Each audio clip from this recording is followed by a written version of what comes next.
దేవుని నామమునకు మహిమ కలుగును గాక. Heavenly light ministries global prayer tower ఆధ్వర్యంలో జరుగుతున్న ఉదయకాల స్తుతి ఆరాధన కుడికు మిమ్మల్ని అందరినీ ప్రేమపూర్వకంగా ఆహ్వానిస్తున్నాను. దేవుని మహాకృపను బట్టి మరి దేవునిలో మనము కొనసాగుతూ ఆయనకి ఇష్టలైన బిడ్డలుగా మహిమ తెచ్చు పాత్రలుగా మన జీవితాలను కొనసాగింప చేయటానికి దేవుడు మనకి కృప దయచేశాడు. ఆయన కృప లేకపోతే ఈ లోకంలో నీతిగా కూడా జీవించలేము.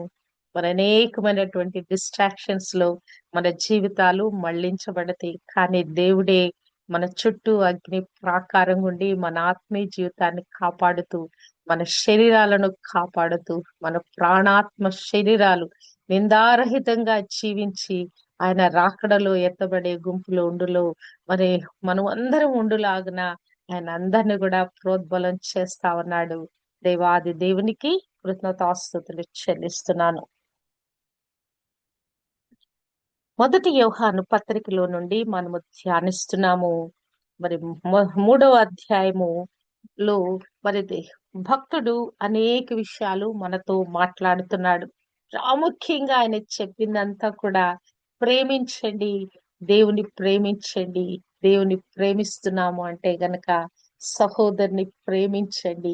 ద్వేషము అనేది మీ జీవితాలలో ఎట్టి పరిస్థితుల్లో కూడా ఉండకూడదు. ప్రేమ దోషాలను కప్పుతుంది కనుక మించిన ప్రేమతో మరి సహోదరులు ప్రేమించుట నేర్చుకోండి, క్షమించండి. మరి అట్టి విధంగా దేవుని పోలిన పిల్లలుగా ఈ లోకంలో మీరు నడుచుకోండి అని యోహాను భక్తుడు పదే పదే తన యొక్క రాసిన ఈ పత్రికలన్నిటిలో ప్రతి వచనములో నుంచి మనలను హెచ్చరిక చేస్తా ఉన్నాడు. ప్రేమించండి, ప్రేమించండి, ప్రేమించండి. మొదటి యోహాను పత్రిక 3వ అధ్యాయము 11వ వచనంలో మనము చూస్తే, మనము ఒకరినొకడు ప్రేమింపవలెను అనున్నది మొదటి నుండి మీరు వినిన వర్తమానమే కదా. మనము కయీను వంటి వారమై ఉండరాదు. వాడు దుష్టుని సంబంధి అయి తన సహోదరుని చంపెను. వాడు అతనిని ఎందుకు చంపెను? తన క్రియలు చెడ్డవియు, తన సహోదరుని క్రియలు నీతి గలవియునై ఉండెను కనుకనే కదా. ఇక్కడ మరలా ప్రేమను గురించిన మరొక మరి అంశాన్ని, మరొక వ్యక్తిని ఇక్కడ మరి మనతో ఆయనను ఉదహరిస్తూ, ప్రేమ ఎలాగున ఉంటది, మరి ప్రేమ లేనివాడు ఎలాగున మరి జీవిస్తాడనేది ఒక వ్యక్తిని ఉదాహరణగా మన ముందు తీసుకొని వస్తున్నాడు. మనము ఎలాగుండాలట? ప్రేమింపవలనన్నది మొదటి నుండి మనకు ఒక వర్తమానము మరి చెప్పబడింది. మొదటి నుంచి ఒక ఆజ్ఞ మనకి ఇవ్వబడింది. అది ఏంటంటే ఒకరినొకరు మనం ప్రేమించాలి. ఏ మాత్రం కూడా మనం ద్వేషించటానికి వీలు లేదు. మన హృదయాలలో ఆ కోపము, ద్వేషము, క్రోధము, కక్ష, మరి విమతాలు, విభేదాలు ఇవన్నీ కూడా మనలో ఉండటానికి వీలు లేదు. ఇవన్నిటినీ ప్రేమ చేత మనం బద్దులమైనప్పుడు వాటినన్నిటినీ మనము జయించగలము. వారి మీద ఉన్న ద్వేషమంతా వెళ్ళిపోయి ఆ క్షమా హృదయం మన లోపలికి వచ్చేస్తది. దేవుని మనస్సు మనకు వచ్చేస్తది. మనం ఇక ప్రేమించటం తప్ప ద్వేషించటం చేయలేము. మనము ఒక్కరినొక్కడు ప్రేమించాలి అనేది ఇది ఖచ్చితమైన ఆజ్ఞ.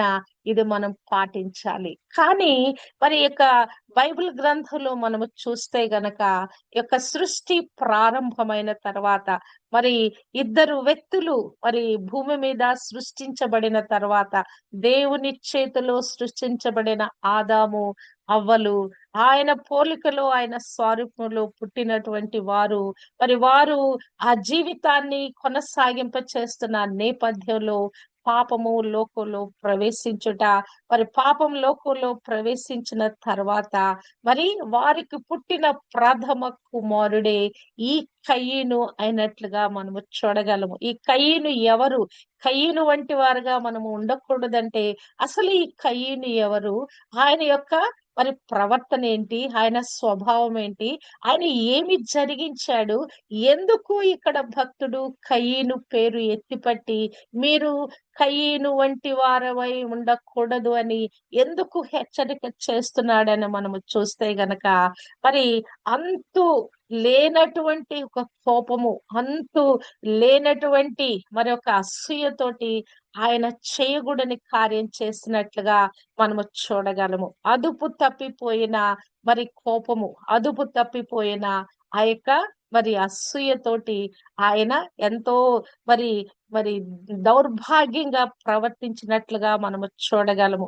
లోతైన భావోద్వేగాలు, మరి అవి మరి వ్యతిరేకమైన భావాలు ఎంత వినాశనకరమైన పరిణామాలకు దారి తీస్తాయో చెప్పటానికి కయీన్ జీవిత చరిత్ర మరి అత్యంత వాస్తవికమైన ఉదాహరణలో ఒకటిగా మనము చూడవచ్చు. పాపము లేకుంటే కోపము అదుపు చేయబడినప్పుడు ఏం జరుగుతుందనే దానికి మరి ఒక ప్రత్యక్ష ఉదాహరణగా కయీను ఉన్నట్లుగా మనము చూడగలము.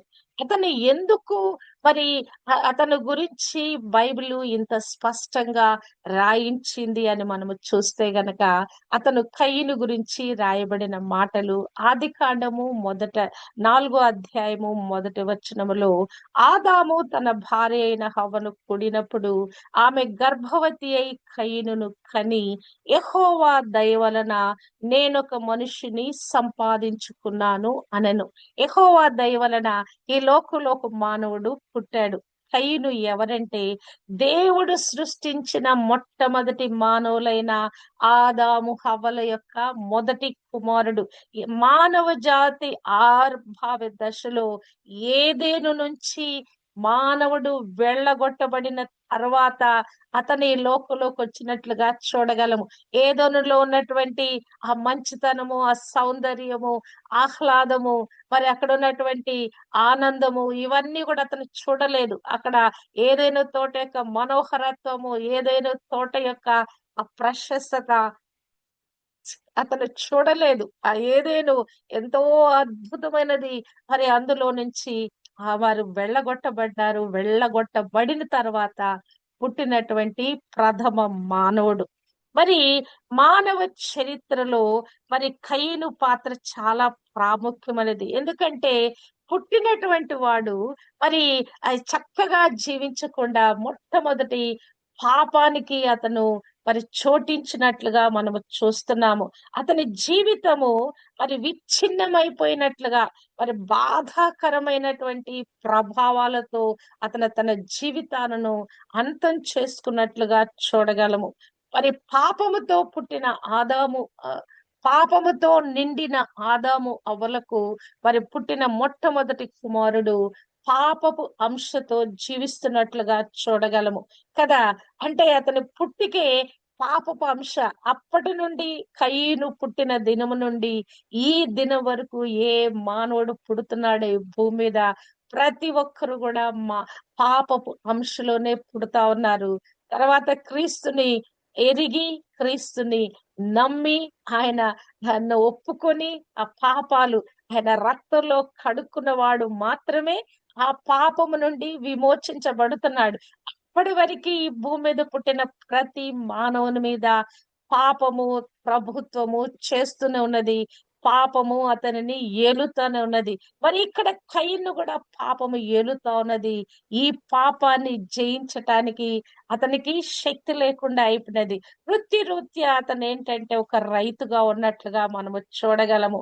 మరి ఇతనికి ఒక సహోదరుడు కూడా పుట్టాడంట. ఆ తర్వాత చూస్తే మరి అతను తమ్ముడు కూడా పుట్టాడంట 2వ వచనములో. తరువాత ఆమె అతని తమ్ముడగు హేబేలును కనెను. హేబేలు గొర్రెల కాపరి, కయీను భూమిని సేద్యపరచువాడు. ఈ యొక్క రైతుగా ఉండి భూమిని సేద్యపరిచే పని, ఆ వృత్తిని కయీను చేపట్టాడు.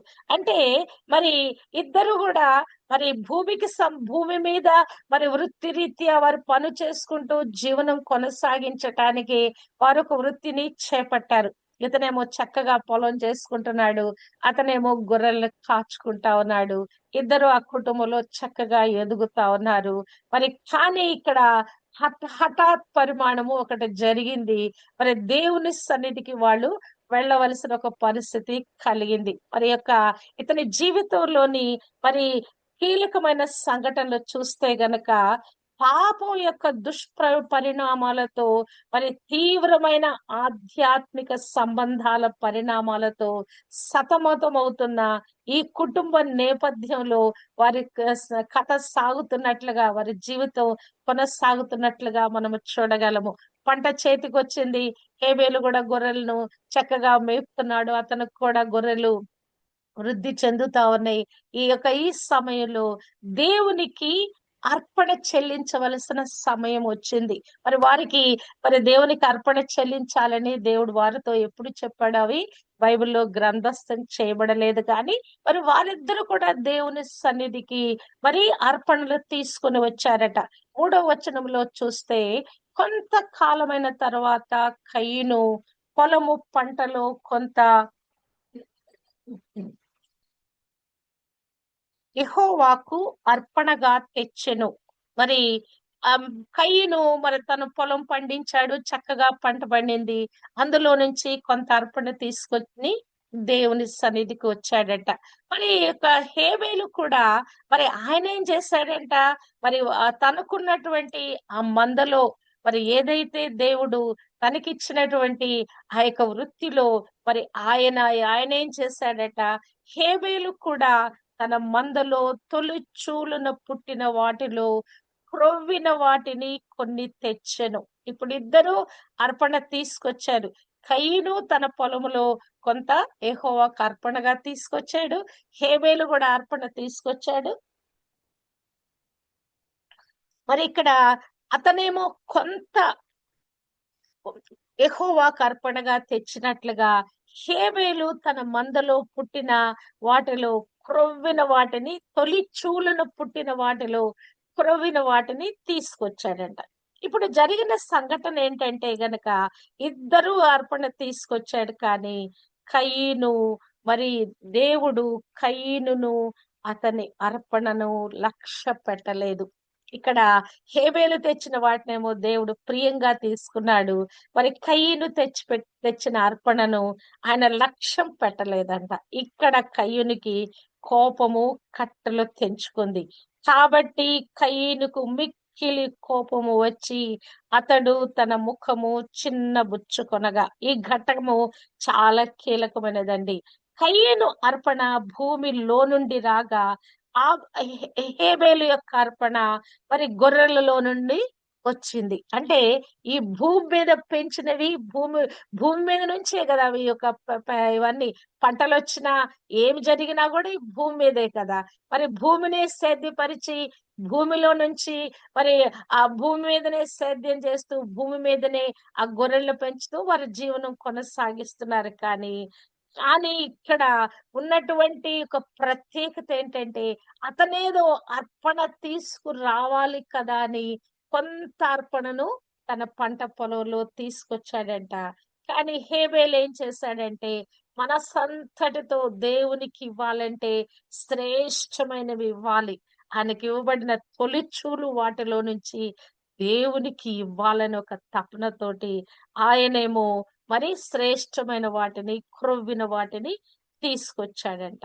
అంటే మరి ఇవి ఇద్దరి అర్పణలో మనము చూస్తే గనక ఈ యొక్క హృదయములో నుంచి వారు ఏ విధంగా వారి హృదయ భావనను, దేవుని ఎడల వారికున్న హృదయ భక్తి భావనను ఎలా వారు వ్యక్తపరుస్తున్నారని చూస్తే గనక ఒకళ్ళేమో క్యాజువల్ గా నామినల్ గా తీసుకొస్తున్నారు. మరొకరేమో దేవుడంటే భయముతో, భక్తితో, శ్రద్ధతో ఆయన సన్నిధికి అర్పణలను తీసుకొని వస్తున్నారు. నిజంగా దేవునికి కానుకిచ్చే సందర్భంలో, దేవుని పనిలో మనము మరి ఆ విత్తనాలు విత్తే సందర్భంలో మనం ఎలాగున దేవుని పనికి ఇస్తున్నాం కదా. మొక్కుబడిగా ఇస్తున్నామా? లేకుంటే మరి ఆ యొక్క మనస్సంతటితో ఇష్టపూర్తిగా ఇస్తున్నామన్నది ఇక్కడ మనం ప్రశ్న వేసుకునేటట్లుగా ఈ ఇద్దరు అర్పణలు మన ఎదుట కనపడుతున్నట్లుగా చూడగలము. ఇప్పుడు అతను మరి కయీను అర్పణ దేవుడు లక్ష్య పెట్టలేదంట. మరి ఆ యొక్క హేబెలు అర్పణను లక్ష్య పెట్టాడంట. అప్పుడు అతను ముఖం చిన్నబుచ్చుకున్నాడంట. దేవుడు కయీనుతో మాట్లాడుతున్నాడు. యెహోవా కయీనుతో, నీకు కోపమేలా? ముఖము చిన్నబుచ్చుకొని ఉన్నావేమి? నీవు సత్క్రియ చేసిన ఎడల తల ఎత్తుకొనవా? ఇక్కడ చూడండి, అతనికి ఒక ప్రశ్న వేస్తున్నాడు. నువ్వు మంచి కార్యం చేస్తే నీ తల హెచ్చింపబడేది గదా! నీ కొమ్ము ఘనత నొందేది గదా! నువ్వు హెచ్చింపబడి మరి చక్కగా మరి అందరి చేత ప్రైజ్ చేయబడేవాడివి కదా! నీవు సత్క్రియ చేసిన ఎడల తల ఎత్తుకొనవా? సత్క్రియ చేయని ఎడల వాకిట పాపము పొంచియుండును. నీ ఎడల దానికి వాంఛ కలుగును. నీవు దానిని ఏలుదువు అనెను. ఇక్కడ దేవుడు డైరెక్ట్ గా కయీనుతో మాట్లాడుతున్నాడు కదా! కయీను అక్కడ ఏమన్నా తన యొక్క భావాన్ని బయటికి పలికాడా? హృదయంలో మాత్రమే నొచ్చుకున్నాడు. హృదయంలో మాత్రమే మరి మరి కోపం వచ్చింది. ముఖం చిన్నబుచ్చుకున్నాడు కదా! అది ఆయన ముఖ కవళికల్లో తేడా వచ్చింది. ఆ హృదయములో కలిగిన ఆ కోపము, ఆ బాధ, అసూయ దాని తాలూకంతా కూడా ప్రస్ఫుటంగా ఆయన ముఖంలోకి వచ్చి చిన్నబుచ్చుకున్నాడంట. దేవుడు అతన్ని దర్శిస్తా ఉన్నాడు. చూడండి, మరి దేవుడి యొక్క ప్రేమ చూడండి. మానవుని ఎడల అతను ఏదైనా కొరతలో ఉన్నాడా? మానసికంగా, శారీరకంగా, ఆధ్యాత్మికంగా అతనిలో ఏది తేడా ఉన్నా దేవునికి తెలిసిపోద్దండి. మన పిల్లల్ని గూడా మనం చూచినప్పుడు కొన్నిసార్లు వాళ్ళు అలిగినట్లుగా ముఖం అదో రకంగా పెడతారు. మాట్లాడకుండా ఒక పక్కన మూలన కూర్చుంటారు కదా! పిల్లలు చిన్నగున్నప్పుడు వారి వారి గురించిన పూర్తి విషయాలు మనకి మరి గ్రాహ్యమవుతాయి. మనం అన్నీ గూడా గమనిస్తాము. వాళ్ళ యొక్క ప్రవర్తన ఎలా ఉంది? మరి మానసిక స్థితిగతులు ఎలా ఉన్నాయి? అవన్నీ గూడా మనకు అర్థమవుతాయి కదా! దేవాది దేవుని దృష్టిలో మనము కూడా ఆయన పిల్లలమై ఉన్నాము. మన మానసిక స్థితిగతులు, హృదయ పరిస్థితులన్నీ గూడా ఆయన ఎరిగిన వాడై ఉన్నాడు. ఇక్కడ కయీనును దర్శిస్తా ఉన్నాడు. మనం గూడా పిల్లల దగ్గరికెళ్ళి, "ఏంటి నాన్న ఎందుకున్నావురా? అట్లెందుకున్నావురా? ఏమైంది? ఎవరితోనో గొడవయిందా? ఏంటి? ఏం సంగతి?" అని వాడిని పరామర్శిస్తాం కదా! కదా! దేవుని ప్రేమ ఎంత ప్రేమండి. మానవుని ఎడల అసలాయన ఎంత జోక్యం చేసుకుంటాడో చూడండి. మరి తల్లిదండ్రులన్నా మరి కయీను పట్టించుకున్నారో లేదో ఈ సంఘటనలో ఆదాము, అవ్వల జోక్యం మనకు కనపడదు గాని, దేవుడే మరి మరి ఆ యొక్క కయీను దర్శిస్తా ఉన్నాడు. ముఖం ఎందుకు చిన్నబుచ్చుకున్నావు? నువ్వు సరైన విధంగా నువ్వు ఆ పంట సరైన విధంగా అర్పణ సరిగా తీసుకొని వస్తే మరి నేను దాన్ని అంగీకరించేవాడిని కదా! ఎందుకు నీకు కోపం ఎందుకు? ముఖం ఎందుకు చిన్నబుచ్చుకున్నావు? ఎందుకంత కోపంతో ఉన్నావు నువ్వు? నువ్వు సత్క్రియ చేసి ఉంటే నేను నిన్ను ఘనపరిచేవాడిని కదా! మరి నువ్వెందుకు మరి కొంతే తీసుకొచ్చావు? మరి సత్క్రియ చేయకపోవటం వల్ల గదా! మరి పాపము మరి నీ యొక్క వాకిటి ఎదుట పొంచి ఉన్నది. మరి దానిని నువ్వు వేలేవాడిగా చేయబడ్డావు. ఏమైపోయింది? లోపల కొంచెము కోపము, అసూయ ప్రారంభించబడింది. దాన్నేం చేశాడాయన? దానికి అనుమతిచ్చాడు. అది మొత్తం వచ్చి ఆక్రమించింది. మనం పాపం చేయటానికి కారణమేంటో తెలుసా? దుష్టుడు మనల్ని ఎక్కడో ప్రేరేపిస్తాడు. ఆ ప్రేరేపణను మనం వెంటనే దాన్ని విసర్జించలేకపోయామా? ఆ యొక్క ప్రేరేపణ మనం ఎదిరించలేకపోయామా? ఆ ప్రేరేపణ మనము అక్కడితో దాన్ని సమసిపోయేలాగా కట్ ఆఫ్ లేకపోయామా? అది మనని ఆక్రమించుకుంటదండి కదా! మరి యాకోబు పత్రికలో చక్కగా రాస్తాడు. పాపము మానవుని మరులుగొల్పి అది ఈడ్చుకొని వెళ్తదంట. అంటే ఈ యొక్క పాపపు ప్రోత్సాహం ఏం చేస్తదంటే లాగుద్ది, మానవుడిని ఆ పాపం వైపు లాగుద్ది. లాగి వాడిని బలవంతంగా ఆ పాపములోకి తోడుకొని వెళ్తది. ఇక్కడ ఇతను గూడా మరి ఆ కోపానికి చోటిచ్చాడు. అసూయకు చోటిచ్చాడు. అది గొప్ప వాంఛగా మార్చబడింది. ఇక వాంఛ కలిగితే అది తీర్చబడిందనక ఆ డిజైర్ అనేది మానవుని హృదయంలో ఒకటి పొందుకోవాలి, ఒకటి కావాలి, ఒకటి నేను చెయ్యాలనే ఈ వాంఛ వచ్చినప్పుడు అది కంప్లీట్ అయ్యేంత వరకు కూడా మానవుడు అవిశ్రాంతంగా ఉంటాడు. అదేమైపోయింది, దుష్టుడు ఏం చేస్తాడు, కొంచెం నెగిటివిటీ మనలోకి చోటు చేసుకోగానే వాడు వచ్చేస్తాడు. వాడు రెడీగా ఉంటాడు, మన యొక్క హృదయపు వాకిటి దగ్గర వాడు రెడీగా ఉంటాడు. సత్క్రియ చేయని ఎడల వాకిట పాపము పొంచి ఉండును. మన హృదయ ద్వారము దగ్గర పాపము పొంచి ఉంటది. మరి అది మనని ఒక వాంఛగా మార్చివేసి మనని ఏలే విధంగా, పాపము చేయవాడు పాపమునకు దాసుడు అని ఆ దాసత్వంలోకి, పాప దాసత్వంలోకి వెళ్ళేలాగా చేస్తది. మరి ఇక్కడ మరి కయీనుని దేవుడు హెచ్చరిక చేస్తాడు. నీ కోపం ఎందుకు, నువ్వు సరైన విధంగా ప్రవర్తించలేదు, ఇదిగో నీ హృదయ స్థితి ఎలా ఉందో తెలుసా, దుష్టునికి నువ్వు చోటిస్తున్నావు. మరి అక్కడ వాకిటిలో దుష్టుడు పొంచి ఉన్నాడు, మరి అతను నిన్ను ఏలుద్ది, నువ్వు జాగ్రత్త అని ఇక్కడ మరి దేవుడు ఆల్రెడీ కయీనును హెచ్చరిక చేశాడు.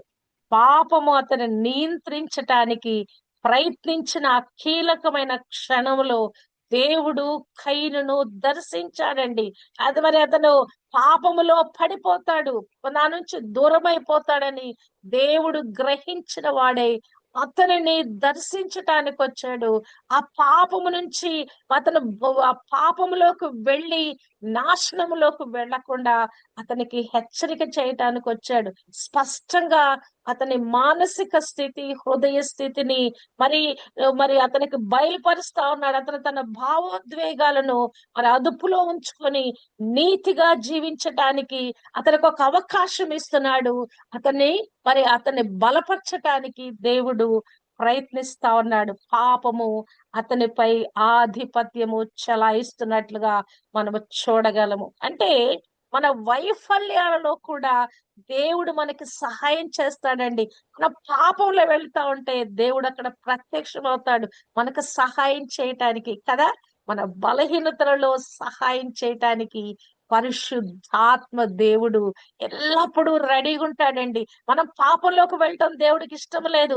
మనము ఆయనలో నుండి పక్కకు తొలగిపోవటం ఆయనకి ఇష్టం లేదు. కనుక వెంటనే ఇమ్మీడియట్ గా పరిశుద్ధాత్ముడు మన లోపల ఆయన మరి ప్రేరేపణిచ్చి ఆ పాపము నుండి నిగ్రహించుకోవటానికి, ఆ పాపము నుండి బయటకు రావటానికి వెంటనే మనకు ఒక హెచ్చరిక, ఇదిగో నువ్వు ఇలాగ తప్పిపోతున్నావని మన హృదయంలో దేవుడు ఇండికేషన్ ఇస్తాడు పరిశుద్ధాత్మ ద్వారా.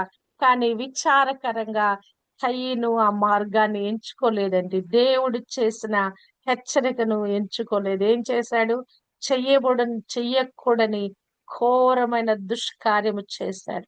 కయీను చక్కగా ఆ పొలానికి వెళ్ళి అసేద్యపరుచుకున్న తమ్ముడితో మాట్లాడాడంట. వారు పొలములో ఉన్నప్పుడు కయీను తమ్ముడైన హేబేలు మీద పడి అతన్ని చంపివేశాడంట. చూడండి, ఈ కోపము ఎంత కక్షగా, కోపము క్రోధంగా కక్షగా మార్చబడి ఒక హత్య చేయటానికి దారి తీసింది. అందుకే కోపం వచ్చినప్పుడు వెంటనే మనం కంట్రోల్ చేసుకోవాలండి. అసలు ఆ కోపము అది ఇంకా నెక్స్ట్ లెవెల్కి వెళ్లకుండా మనం జాగ్రత్త పడాలి. మానవులందరికీ కోపం వస్తుంది. కోపం రాని ఎవరికి, ప్రతి చిన్న సందర్భంలో కోపం వస్తుంది. ఈ కోపమే పాపానికి మూలం గనక ఈ కోపం వచ్చినప్పుడే మనం ఆ కంట్రోల్నెస్ నేర్చుకోవాలి. కోపం వచ్చినప్పుడే మన నోరు ఇష్టానుసారంగా మాట్లాడుద్ది. ఇప్పుడే మనం కంట్రోల్ తెచ్చుకోవాలి. కోపం వచ్చినప్పుడే మనము మరి విపరీతంగా ప్రవర్తించి చేయకూడని కార్యాలన్నీ మనము చేస్తాము. ఇక్కడ దేవుడు హెచ్చరిక చేసినా కూడా కోపాన్ని అతని కంట్రోల్ చేసుకోలేదు. అది ఎంత తారాస్థాయికి వెళ్ళిపోయిందంటే తమ్ముడిని చంపేంత తారాస్థాయికి వెళ్ళిపోయింది. ఇక్కడ మరి దేవుడు అడుగుతున్నాడు, నీ తమ్ముడైన హేబేలు ఎక్కడ అంటే, నేను కావలి వాడనా అని మాట్లాడుతున్నాడు కదా. ఇప్పుడు దేవుడు అంటున్నాడు, నీవు చేసిన పనేంటి, నీ తమ్ముని రక్తము యొక్క స్వరము నేలలో నుండి నాకు మొరపెట్టుచున్నది, కావున నీ తమ్ముని రక్తమును నీ చేతి నుండి పుచ్చుకున్నట్టుకు నోరు తెరిచిన ఈ నేల మీద ఉండకుండా నీవు శపింపబడిన వాడవు. ఇక నీకు ఇక నేలను సేద్యపరిచిన అది తన సారము నీకు ఇవ్వదు. ఇక భూమి మీద నువ్వు దిగులు పడచ్చు, దేశ దిమ్మరువై ఉండువు. చూడండి, నిజంగా మనం చేసే మన మన యొక్క అనుదిన జీవితంలో మన యొక్క ఆ యొక్క పాపము పడసూపినప్పుడు దాన్ని కంట్రోల్ చేయకపోతే దాని మరి యొక్క పర్యవసానాలు ఎంతవరకు అది తీవ్రంగా వెళ్ళతాయో చూడండి. కుటుంబాలలో అన్నదమ్ముల మధ్య ఇటువంటి గొడవలు, ఒకరినొకరు హత్య చేసుకున్నంతే గొడవలు ఎక్కడి నుంచి వస్తున్నాయి? ఆ దినము కయీను దగ్గర నుంచి ప్రారంభించబడినాయి. అప్పటి నుంచి ఆ కోపము, కక్షలు ఇవన్నీ కూడా కొనసాగుతున్నాయి. దుష్టుడు అట్టి విధంగా మానవులను ప్రేరేపిస్తున్నాడు. అన్నదమ్ముల మధ్య కదా, రక్త సంబంధుల మధ్య గొడవలు పెడతా ఉన్నాడు. తలలు పగిలిపోతా ఉన్నాయి. మనుషులు కోపాలతోనే జీవిత కాలము వాడిని ఎట్లా చంపాలనే దానిలోనే బ్రతికి వేస్తా ఉన్నారండి కదా. మనము ఈ కయీను నుంచి ఈ రోజు నేర్చుకోవాలి. ఏమంటున్నాడు? కయీను గురించి నువ్వు తెలుసా? కయీను గురించి రాయబడిన మాట మీకు తెలుసా? వాడు దుష్టుని సంబంధి అయి, మనము కయీను వంటి వారమై ఉండకూడదు. వాడు దుష్టుని సంబంధి అయి తన సహోదరుని చంపెను. వాడు అతనిని ఎందుకు చంపెను? తన క్రియలు చెడ్డవియు, తన సహోదరుని క్రియలు నీతి గలవై ఉండెను కదా, అందుకునే చంపాడు కదా. కదా, ఎదుటివారు నీతిగా జీవిస్తే ఆ నీతిలోకి వెళ్ళటానికి మనం ప్రోత్సాహపరచబడాలండి. అంతేగాని వాడు నీతిగా ఉన్నాడు కదా, వాడిని మనం మరి నిర్మూలన చేద్దామని ప్రయత్నిస్తే ఎవరికి నష్టం? మనకే నష్టం. చూడండి, ఇక్కడ ఇద్దరు వ్యక్తులను మరి ఇక్కడ భక్తుడు మన ఎదుట ఉదాహరణగా పెడుతున్నాడు. కయీనులో ద్వేషము ఎంత దుష్పరిమాణాలను తీసుకొచ్చిందో. మరి హేబేలు ఎలా ఉన్నాడు? తన సహోదరుని క్రియలు నీతి గలవైనై ఉండెను కదా. మరి ఇక హేబేలు గురించి చూస్తే అతను శ్రేష్టమైనటువంటి మరి అర్పణ తీసుకొచ్చాడు. దానిని దేవుడు ఎంతగా ఘనపరుస్తున్నాడని మనము చూస్తే గనక దేవుడు ఆ అర్పణను లక్ష్య పెట్టాడట. 11వ అధ్యాయము 4వ వచనము హెబ్రీలో రాయబడిన మాట, విశ్వాసమును బట్టి హేబేలు కయీను కంటే శ్రేష్టమైన బలి దేవునికి అర్పించెను. దేవుడు అతని అర్పణలను గూర్చి సాక్ష్యం ఇచ్చినప్పుడు అతడు ఆ విశ్వాసమును బట్టి నీతిమంతుడని సాక్ష్యము పొందెను. అతడు మృతి నొందియు ఆ విశ్వాసము ద్వారా మాటలాడుచున్నాడు. అబ్బా చూడండి, అతను చనిపోయి కదా, మరి ఈ యొక్క భూమి ఆ యొక్క ఆదాము అవ్వలు మరి ఆ యొక్క ఏదైనా తోట నుంచి వెళ్ళగొట్టబడి వారికి పిల్లలు పుట్టినప్పుడు జరిగిన సంఘటన అది. ఆ మాటను ఇప్పటి వరకు కూడా మనము ధ్యానిస్తూనే ఉన్నాము కదా. ఈ మాట, హేబేలు నీతిమంతుడు, హేబేలు యొక్క రక్తం కార్చాడు, హేబేలు యొక్క రక్తము మరి దేవునికి నేలలో నుంచి మొరపెట్టింది కదా. మరి ఇంకా హెబ్రీ 12:24లో కూడా హేబేలు కంటే మరి శ్రేష్టముగా పలుకు ప్రోక్షణ రక్తమైన యేసునొద్దకు మీరు వచ్చారంటే, హేబేలు రక్తము నీతిమంతుని రక్తంగా ఉంది, కానీ యేసు రక్తము ఇంకా మరింత నీతి రక్తం అని ఇక్కడ చెప్పబడినట్లుగా మరి శ్రేష్టమైన మరి నీతియుక్తమైన రక్తం అని అక్కడ చెప్పబడినట్లుగా మనము చూడగలము. అంటే అతడు మరి చనిపోయి కూడా మరి విశ్వాసం ద్వారా మనతో మాట్లాడుతున్నాడు. దేవుని చేత అతడు నీతిమంతుడని సాక్ష్యం పొందాడు. అతని నీతి ఏంటని ఆలోచిస్తే అర్పణను తెచ్చేటప్పుడే అతని నీతి బయలుపరచబడింది. ఆ నీతి గల హృదయముతో, యథార్థమైన హృదయముతో అతను అర్పణను తీసుకొచ్చాడు. దానిలో ఇంకా ఏమీ కలుషితం లేదు. కొంతది పెట్టుకొని కొంత దేవునికి ఇద్దామనే మనసు లేదు కదా. అననీయ సప్పిరాల వంటి ఆ దుర్బుద్ధి లేదు. అతను ఉన్న వాటిలో the best I want to give to the lord అని ఆయన తొలిచూలు వాటిని, క్రొవ్విన వాటిని హృదయం అంతటితో, మనస్సు అంతటితో దేవుని యొద్దకు తీసుకొచ్చాడు. కయీను ఏదో తీసుకురావాలి కదా అని తన పంట పొలంలో కొంత తీసుకొచ్చాడు. అందును బట్టి దేవుడు అతను అంగీకరించలేదు. అంగీకరించకపోయిన దానిని అతను మరి గ్రహించిన వాడే తన తప్పును దిద్దుబాటు చేసుకొని తమ్ముడు బెస్ట్ ఇచ్చాడు కదా, ఈసారి నేను ఇంకా బెస్ట్ ఇవ్వాలి, దేవుని చేత నేను మెప్పు పొందాలి, దేవునికి ఇంకా నేను శ్రేష్టమైనది ఇవ్వాలని తను ప్రోత్సాహపరచబడాల్సి ఉండే. మనం చేయవలసింది క్రైస్తవ జీవితంలో అదేనండి. ఎదుటివారు బెస్ట్ గా జీవిస్తా ఉంటే ఇంకా దేవునిలో మనం ఎలా బెస్ట్ గా జీవించాలని ప్రయత్నించాలి గాని వర్స్ట్ లైఫ్ లోకి వెళ్ళిపోకూడదు. ఇక్కడ కయీను వర్స్ట్ లైఫ్ లోకి వెళ్ళిపోయాడు. మరి భక్తుడు మనని అదే హెచ్చరిక చేస్తున్నాడు. మనము కయీను వంటి వారమై ఉండకూడదు. హేబేలు వంటి వారుగా ఉండాలి. మనం ఒకరినొకరు ప్రేమించాలి. ఈ వర్తమానంలో మనము స్థిరపరచబడాలి. సహోదరుని ప్రేమించాలి. ఎంత పరిస్థితి అయినా కూడా క్షమించాలి, సహించాలి, ప్రేమించాలి. అంతేగాని కోపానికి చోటు ఇవ్వకూడదు. కోపానికి చోటిస్తే ఇదిగో ఈ దుష్పరిమాణాలు జరుగుతాయి. ఇట్టి విధంగా మన జీవితాన్ని మనమే భ్రష్టం చేసుకుంటాం. దేవుడు చేసిన హెచ్చరికలను కూడా మనము వాటిని వినకుండా విననొల్లకుండా మన జీవితాన్ని మనమే పాడు చేసుకుంటాం.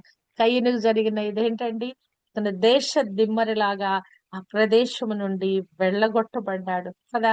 మనము కూడా దేవుడిచ్చిన శ్రేష్టమైన ఆశీర్వాదాలను పోగొట్టుకొని ఆ దేశ దిమ్మరి పరిస్థితిలోకి, ఆ దిగులు పడుచు ఆ సారము లేని నిస్సారమైపోయిన జీవితంలోకి మరి కంప్లీట్ గా హోప్లెస్ లోకి వెళ్ళిపోవటానికి మనకు మనమే మన ప్రవర్తనే కారణం గనక మన ప్రవర్తనను దిద్దుబాటు చేసుకొని ఆ ప్రేమలోకి వెళ్ళటానికి, ఆ సహోదర ప్రేమలోకి వెళ్ళటానికి దేవుని ప్రేమిస్తూ సహోదరిని ప్రేమిస్తూ ప్రేమ ఏంటిది అని మన క్రియలలో రుజువు చేయాలని దేవుడు మనల్ని మరొక్కసారి ఈ వాక్యం ద్వారా హెచ్చరిక చేస్తున్నాడు. ఇంకా ఎవరి మీదనైనా మనకు కోపము, ద్వేషము మన సహోదరుల మీద, మన ఇంట్లో ఉన్న రక్త సంబంధాలలో ఉంటే గనక ఆ ద్వేషాన్నంతా కూడా మరి క్షమించి వేద్దాము. మన హృదయాలను కంప్లీట్ గా దేవునికి సమర్పించుకుందాము. మరి దేవుని చేత మరి మరి ఆ ఇచ్చే దేవుడిచ్చే హెచ్చరికలను మనము తీసుకున్న వారమై మరి హేబేలు వలె దేవునికి శ్రేష్టమైన వారిగా ఇచ్చి మరి కయీను వలె మనం చెడ్డదానికి వెళ్లకుండా మరి హెచ్చరిక మనకు వచ్చినప్పుడు దేవుని వైపు మనం మళ్ళించబడదుము గాక. దేవునికి ఇష్టమైన పాత్రలుగా మనం చేయబడదుము గాక. అట్టి కృప దేవుడు మనందరికీ అనుగ్రహింప చేయును కాక. ఆమేన్.